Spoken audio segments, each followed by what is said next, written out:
चलो हम लोग स्टार्ट करते हैं, ठीक है। लास्ट लेक्चर में हम लोगों ने मैनेजमेंट के नेचर और मैनेजमेंट का इम्पोर्टेंस क्लियर किया था, ठीक है। सो आई होप वो टॉपिक आपको क्लियर हो। अभी हम लोग नया टॉपिक स्टार्ट करेंगे आज। Management is called as an science. Management as science, ठीक है। अब मुझे बताओ कि मैनेजमेंट को एज अ साइंस यहाँ पे बोला गया है, कोई बता सकता है मेरे को क्यों? Yes, anyone? Why management is called as a science? Science क्यों बोला गया? मैनेजमेंट को एज अ साइंस के साथ कंपेयर किया गया है, ऐसा क्यों? Yes, anyone? साइंस कैसा सब्जेक्ट होता है, मुझे बता सकते हो? साइंस में क्या होता है? Yes Krishna, principles, rules, okay. तो यहाँ पे सबसे पहले हम लोग समझेंगे व्हाट इज साइंस, ठीक है। तो साइंस एक ऐसा सब्जेक्ट है, आपकी बुक के अंदर क्या लिखा हुआ है? Science means systematic knowledge and specialized knowledge. Science is a subject where rules, principles are derived. So it is a subject in which rules and principles are derived. It is a specialized and systematic knowledge, है ना। Science एक ऐसा subject है जिसके अंदर खुद ही एक rules principles कुछ होते हैं, ठीक है। तो आपके बुक में देखो क्या लिखा हुआ है कि science means systematic and specialised knowledge. Science is a subject where rules and principles are derived and cause and effect relationship is established. So even यहाँ पे derived and cause and effect relationship, ये भी हम लोगों को देखने को यहाँ पे मिलता है साइंस सब्जेक्ट में, राइट। अब हम लोग पढ़ेंगे मैनेजमेंट रिलेटेड, ठीक है। कि मैनेजमेंट के पास क्या ये सब चीजें हैं। अभी मैंने आपको बताया था कि मैनेजमेंट के भी खुद के प्रिंसिपल्स है, राइट। क्योंकि मैनेजमेंट का आप सेकंड चैप्टर, आप बुक के अंदर है ना, सेकंड चैप्टर आप देखोगे ना, तो सेकंड चैप्टर आपके बुक में नाम है प्रिंसिपल्स ऑफ मैनेजमेंट। कि मैनेजमेंट के अंदर भी खुद के प्रिंसिपल्स है। तो मैनेजमेंट में भी भाई प्रिंसिपल्स आते हैं, रूल्स आते हैं, समझे। प्लस यहाँ पे भी कॉज एंड इफेक्ट रिलेशनशिप है मैनेजमेंट के अंदर भी। प्लस जैसे साइंस यूनिवर्सल है ना, हर जगह जो भी हम लोग क्वेश्चन करते हैं, हर क्वेश्चन के पीछे साइंस ही होता है। Same as it is management में भी यूनिवर्सलिटी है। हम लोग इसके नेचर के अंदर ही पढ़ते हुए आए थे ना कि management is a universal process. So universality science के अंदर भी है, प्लस मैनेजमेंट के अंदर भी है। तो आप अभी मुझे बताओ कि क्या हम लोग मैनेजमेंट को एज अ साइंस बोल सकते हैं? यस और नो? कि मैनेजमेंट के अंदर भी कुछ साइंस जैसी कैरेक्टरिस्टिक्स है, हाँ या ना? इवन यहाँ पे भी कुछ एक्सपेरिमेंट्स होते हैं मैनेजमेंट के अंदर भी, डिसीजंस लिए जाते हैं, डिसीजन मेकिंग होता है यहाँ पे भी, इवन मैनेजमेंट के अंदर भी decision making. Now you can tell me, अब आप मुझे देखकर बताओ, जो हम लोगों ने साइंस पढ़ा और जो मैनेजमेंट हम लोग पढ़ रहे हैं, क्या ये दोनों के अंदर सिमिलर कैरेक्टरिस्टिक्स आ रही है, हाँ या ना? और मैं ऐसा बोल सकती हूँ कि management is a science? Yes और नो? यस, कृष्णा तो बोल रहा है यस, बाकी सब क्या बोल रहे हैं? क्या बोलती है पब्लिक? Yes ma'am. सिमिलर, क्योंकि इवन मैनेजमेंट आप सेकंड चैप्टर के अंदर ही सीखोगे कि बहुत सारे ऐसे मैनेजमेंट एक्सपर्ट्स है जिन्होंने कंपनी डूब गई थी, समझे आप? मैं एक नाम ले रही हूँ, हेनरी फ्योल।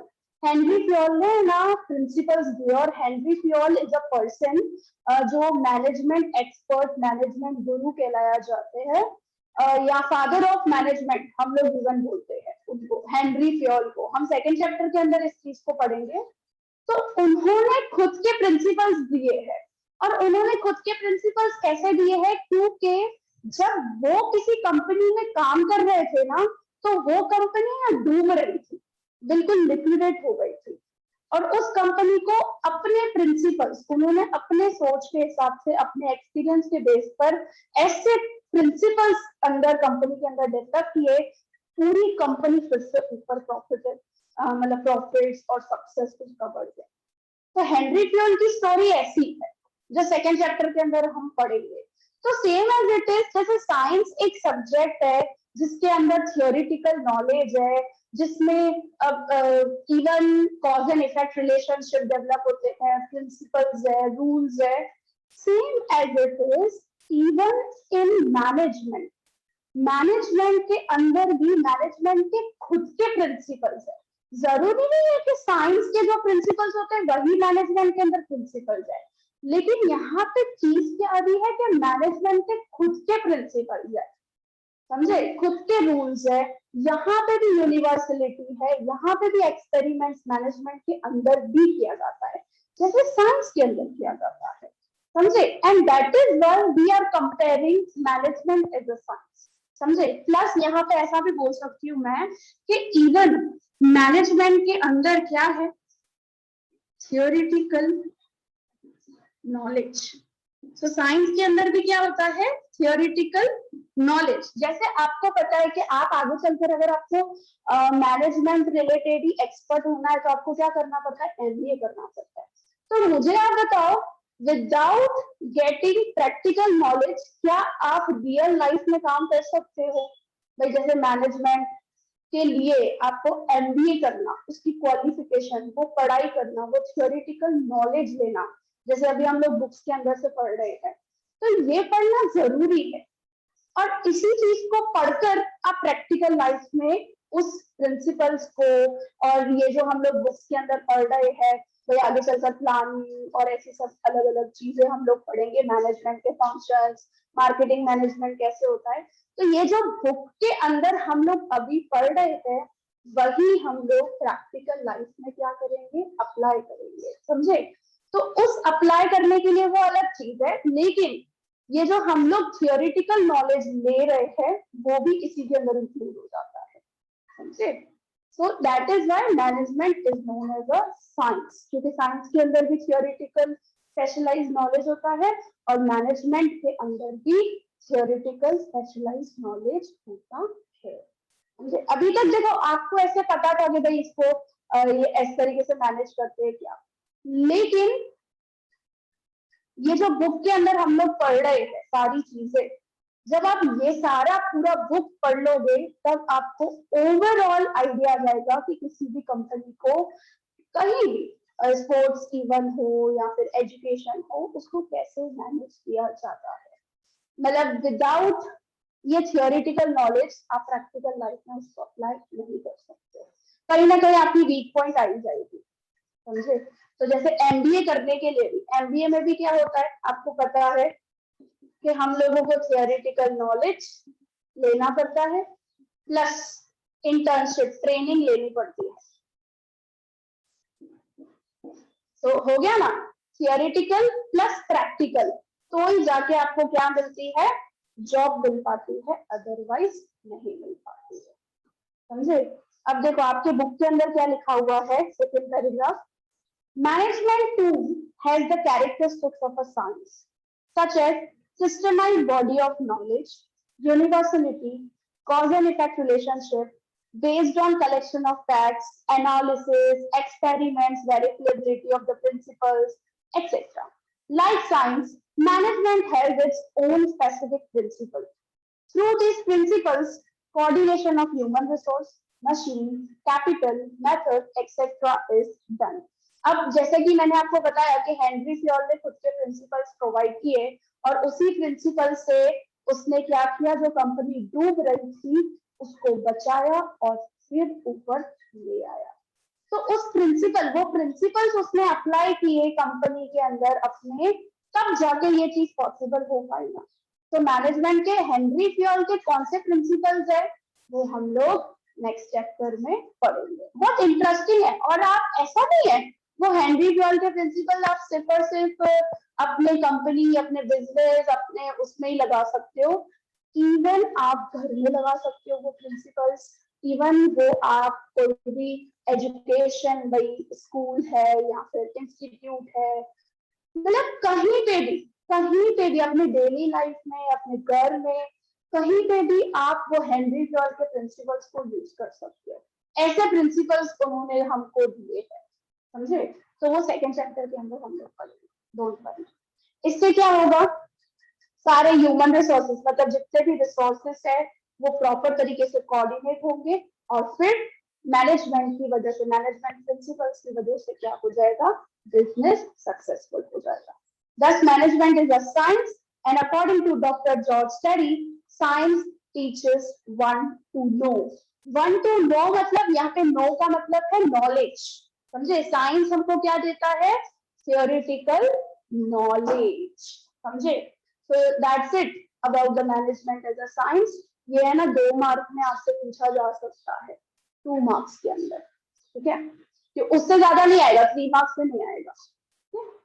कंप्लीट हो गया। पहले आप साइंस के बारे में बताओगे, फिर आप मैनेजमेंट के बारे में बताओगे, फिर आप बताओगे yes management too has the characteristics of a science like cause and effect relationship, principles, universality, and all these principles coordinated the all 6 resources, 6 M's हम लोगों ने जो पढ़े थे, वो 6 M's को ये principles की वजह से क्या हो जाता है, एक coordination business के अंदर डेवलप हो जाता है, and that is why management is known as a science. That's it. खत्म हो गया आंसर, ठीक है? So clear हुआ everyone? ये चीज क्लियर हुई हर किसी को? Just raise a hand.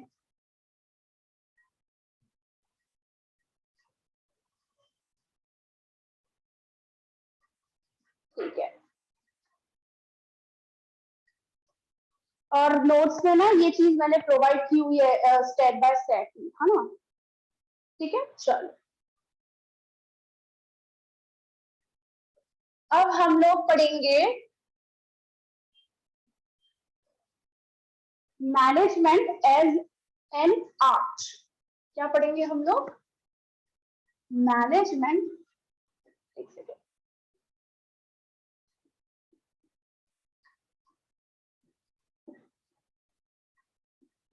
As an art, ठीक है? हम लोगों ने ये देखा पहले ही, राइट, कि एमबीए के अंदर मतलब मैनेजमेंट अगर एक्सपर्ट बनना है तो हमको थियोरेटिकल नॉलेज प्लस ट्रेनिंग, जो प्रैक्टिकलिटी चाहिए हम लोगों को, तो ही हम लोग क्वालिफाइड हो सकते हैं फॉर जॉब, ठीक है?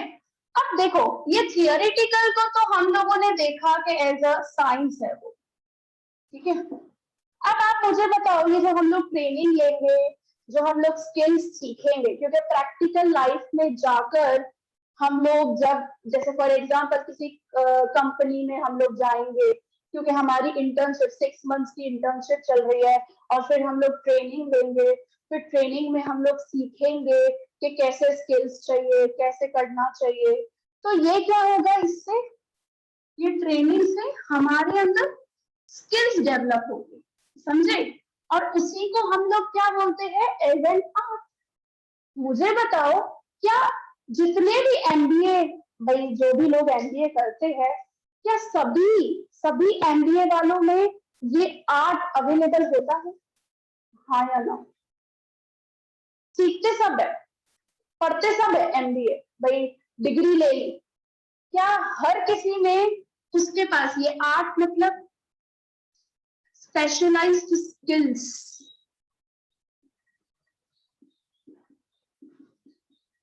या मैं बोल सकती हूँ क्रिएटिवनेस, क्रिएटिविटी, प्लस मैं ऐसा बोल सकती हूँ उसका एप्टीट्यूड लेवल,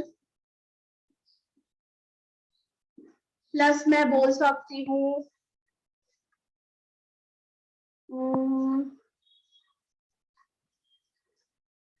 उसका फोरसाइटनेस,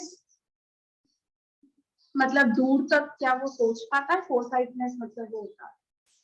तो ये सब है आर्ट, राइट, ये स्किल्स एंड ऑल ये सब चीजें। तो क्या जो एमबीए करेगा, क्या सबके अंदर वो अवेलेबल होता है?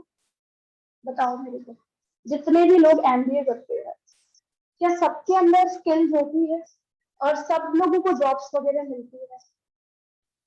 No ma'am. मैनेजर की? नो। जिसके अंदर ऐसी स्किल्स अवेलेबल होगी ना, उसी बंदे को इंटरव्यू के टाइम पे क्या किया जाता है, कंपनी के अंदर सिलेक्ट किया जाता है। क्योंकि मैनेजमेंट खाली थियोरिटिकल आप नॉलेज ले लो, दैट इज नॉट इनफ। उसके साथ साथ में आपके अंदर ऐसी स्किल होनी चाहिए, ऐसा आर्ट होना चाहिए कि आप अपने स्किल्स को, अपने जो थियोरिटिकल नॉलेज लिया है उसको आप प्रैक्टिकल लाइफ में कैसे अप्लाई कर रहे हो, दैट इज वेरी इंपॉर्टेंट। वो स्किल्स अप्लाई करने की, वो इंटेलिजेंस लेवल अप्लाई करने का, उस थियोरिटिकल नॉलेज को वो आना चाहिए, समझे? अभी से फॉर एग्जाम्पल आप जितने भी जने बैठे हो यहाँ पर, मैं सबको ये किताब के रिलेटेड, ये जितनी भी बुक है इसके अंदर जितनी भी चीज है सबको मैं बताऊंगी, ठीक है? और सबको मैं भाई बोलूं कि भाई कंपनी में जाओ और इस तरीके से काम करो। क्या सब लोग सेम तरीके से काम करेंगे?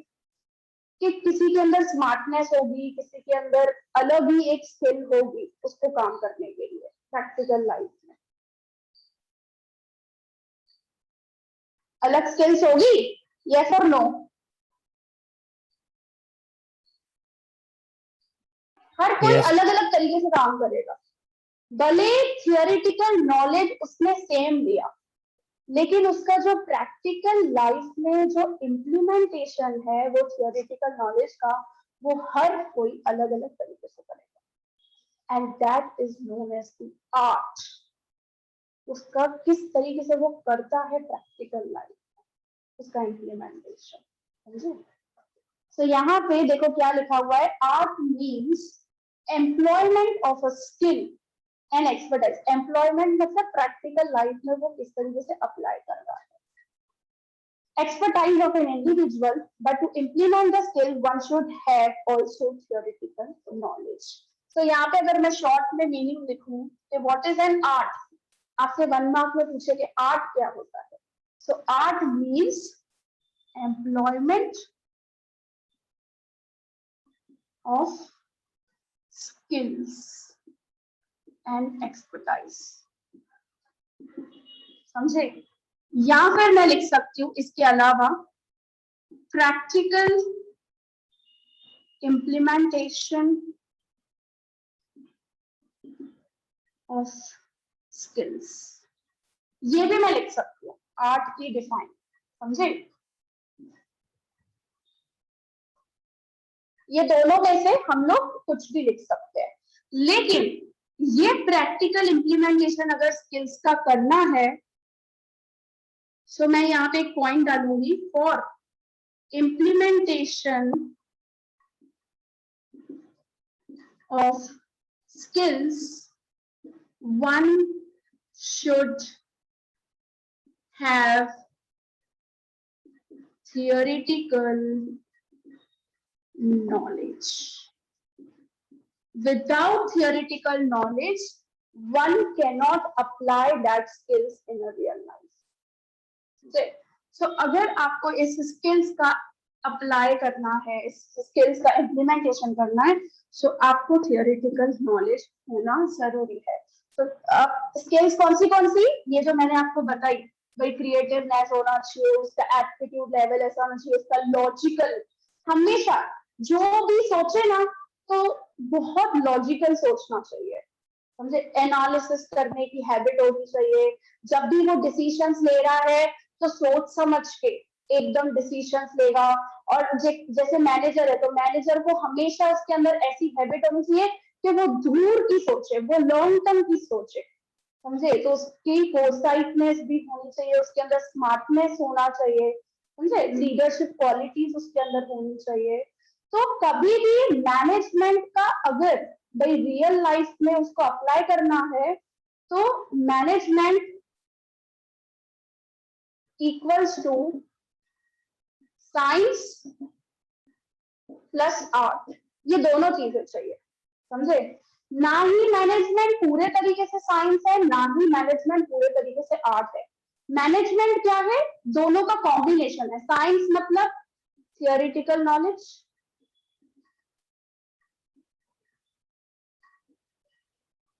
और आर्ट मतलब एम्प्लॉयमेंट ऑफ स्किल्स।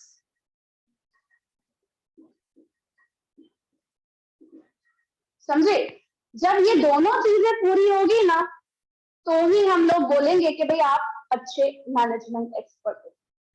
समझ में आ रहा है, दिख रहा है सभी को हर चीज, यस और नो, प्रॉपरली दिख रही है?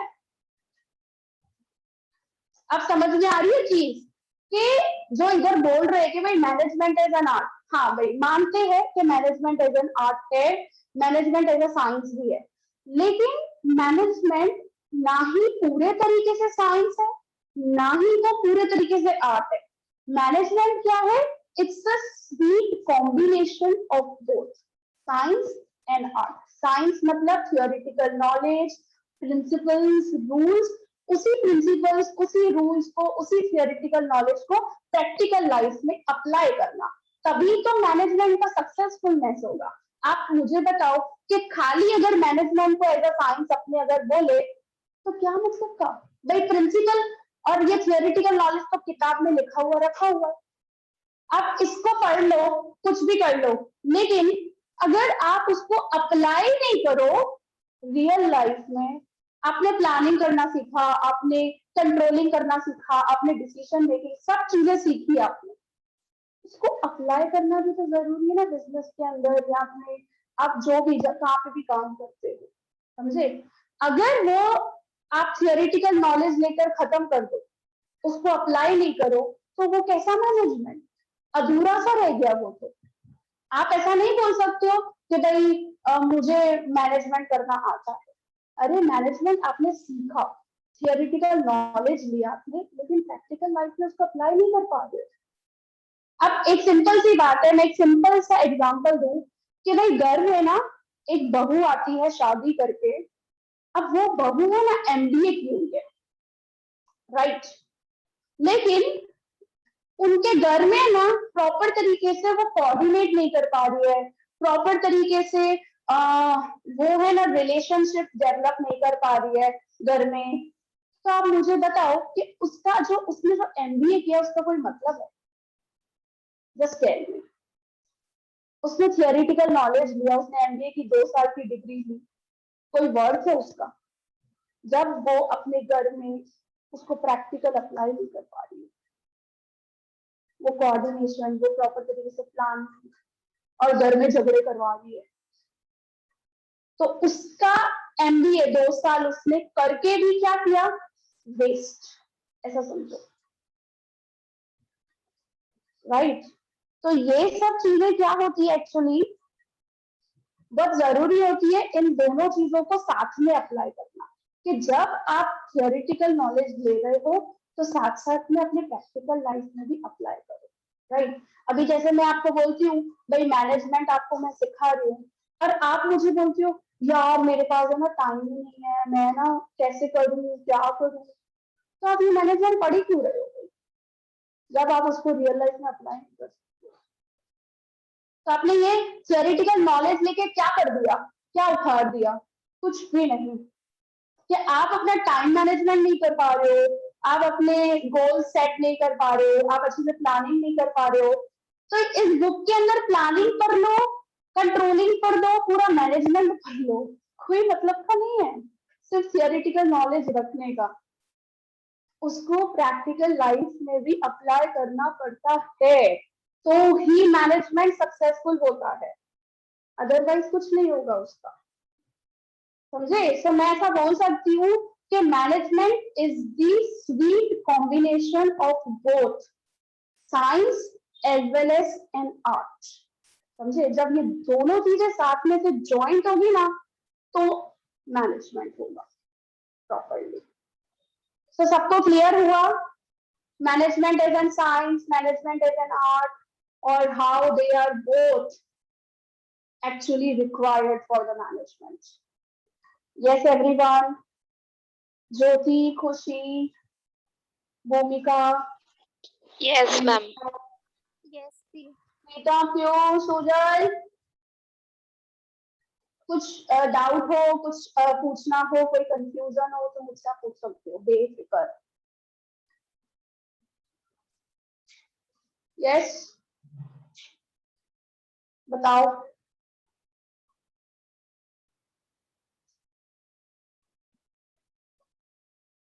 प्रीतम, आपको कुछ डाउट? सुजल, बोलो No, यार, ma'am. आगे बताओ। क्लियर हो गया एकदम? ये भी 2 मार्क का आ सकता है, हाँ, शॉर्ट नोट। और अगर आपसे ऐसा पूछे, एक स्टेटमेंट पूछते हैं, जो मैं बोल रही हूँ बार बार, ऐसी है ना, 3 मार्क्स में स्टेटमेंट पूछी जाती है आपके क्वेश्चन पेपर के अंदर कि management is the sweet combination of both science and art, right, explain this statement, ऐसा करके ना क्वेश्चन हम लोग बना के पूछते हैं। उस क्वेश्चन को कैसे सॉल्व करना है, तो सबसे पहले आप बताओगे what is science, what is art, why management is called as an science, why management is called as an art, और फिर लास्ट में कंक्लूड करोगे कि मैनेजमेंट ना ही पूरे तरीके से साइंस है, ना ही पूरे तरीके से आर्ट है, it's a sweet combination of both, because in management only theoretical knowledge is not enough, its practical application, its practical implementation is also necessary, and that is why it is the sweet combination of both science and art, both, समझे। तो ये 3 mark में ऐसे आपसे statement भी बना के पूछ सकते हैं, और अगर सेपरेट सेपरेट पूछे तो 2 मार्क में, तो 2 मार्क में इतना इनफ है, और अगर 1 मार्क में पूछना हो उनको तो 1 मार्क में ना भाई व्हाट इज एन आर्ट और मैनेजमेंट एज एन आर्ट, ऐसा करके 1 मार्क में क्वेश्चन पूछे जाते हैं, ठीक है। बाकी तो खत्म हो गया, और कुछ है नहीं इसके अंदर। चलो, मैंने आपको बोला था ना ये डिटेल में भी है, इसके नेचर में भी था, management as an science, art और प्रोफेशन, उसमें तीनों साथ में समझाया था, लेकिन इसके अंदर अभी है ना सेपरेट सेपरेट समझा रहे हैं। अभी लास्ट एक टॉपिक है मैनेजमेंट एज प्रोफेशन। सबसे पहले हम लोग क्या करेंगे, प्रोफेशन क्या होता है, सबसे पहली चीज मुझे कोई बताएगा what is profession? Yes, anyone?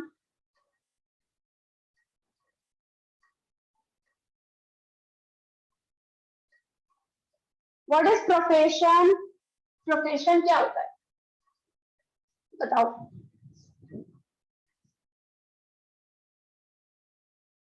Ma'am जैसे डॉक्टर, टीचर। एग्जाम्पल आप बता रहे हो, okay. तो मैं एग्जाम्पल में लिख रही हूँ डॉक्टर, टीचर, इंजीनियर,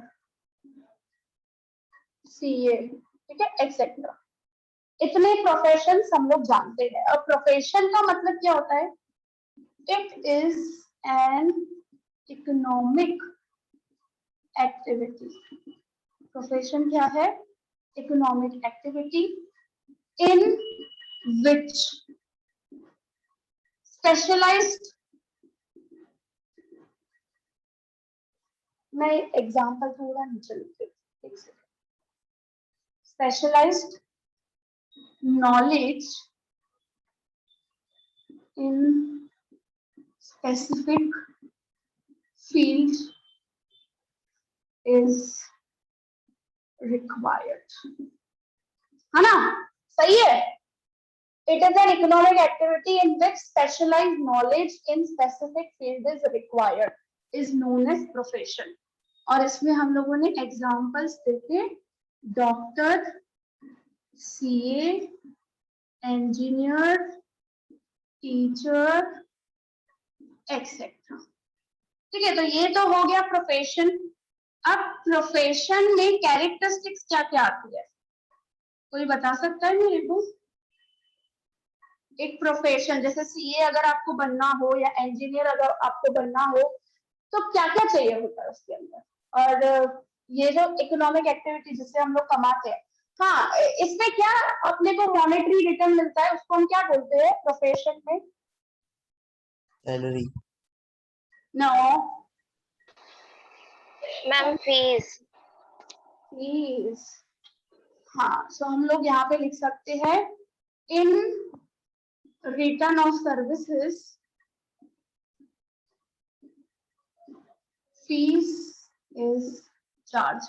अब मुझे बताओ आदित्य, मैं आपसे सैलरी चार्ज करती हूँ कि मैं आपसे फीस चार्ज करती हूँ? I am a teacher. Fees. ठीक है. तो यहाँ पे देखो, एज अ टीचर मैं प्रोफेशन हूँ, तो सबसे पहला रिक्वायरमेंट क्या है भाई? रिक्वायर्ड स्पेशलाइज्ड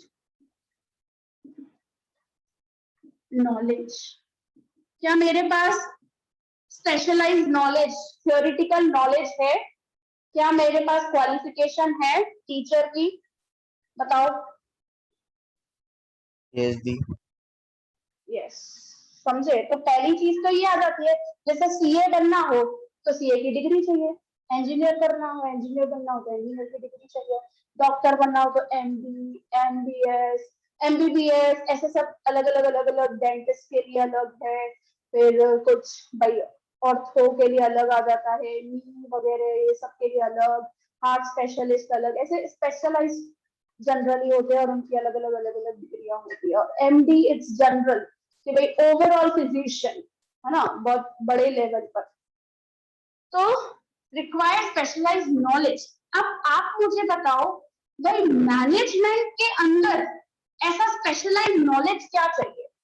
अगर मैनेजमेंट को प्रोफेशन कहलाना, मैनेजमेंट अगर करना हो, मैनेजमेंट के लिए अगर एक्सपर्ट आपको बनना हो, तो कौन सी डिग्री अपने को चाहिए generally? It can be called as a BBA plus MBA. This is bachelor's in business administration,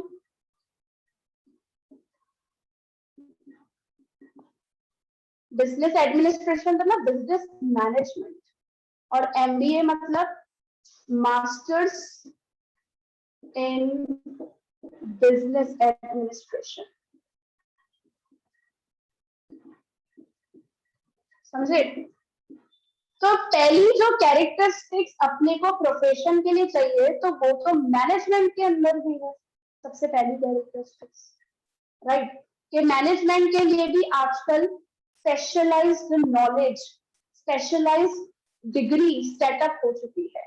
that can be called as a PBA and MBA. अपने को चाहिए अगर आपको मैनेजमेंट एक्सपर्ट, मैनेजर अगर किसी भी कंपनी में बनना होता है, किसी भी कंपनी में मैनेजमेंट अगर आपको करना होता है, तो आपको सबसे पहले तो डिग्री जो चाहिए वो ये दोनों चाहिए, BBA प्लस MBA. 12th के बाद अगर आपको इंटरेस्ट है कि आप किसी भी कंपनी में मैनेजमेंट करो, तो आप बीकॉम नहीं, आप BBA करके MBA कर सकते हो. इवन ऑप्शन अवेलेबल है कि आप बीकॉम कर रहे हो उसके बाद आपको MBA करना हो तो भी आप कर सकते हो. लेकिन जनरली भाई अगर आप BBA करते हो ना, तो आपको स्टार्टिंग से ही वो मैनेजमेंट का सब कुछ सिखाते हैं.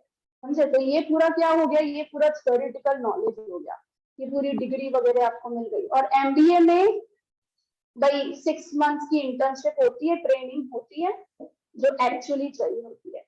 जैसे आप देखते हो कि डॉक्टर में भी ट्रेनिंग होती है, हाँ या ना? बनती है डॉक्टर्स? खाली डॉक्टर भाई डिग्री लेके बैठ जाते हैं?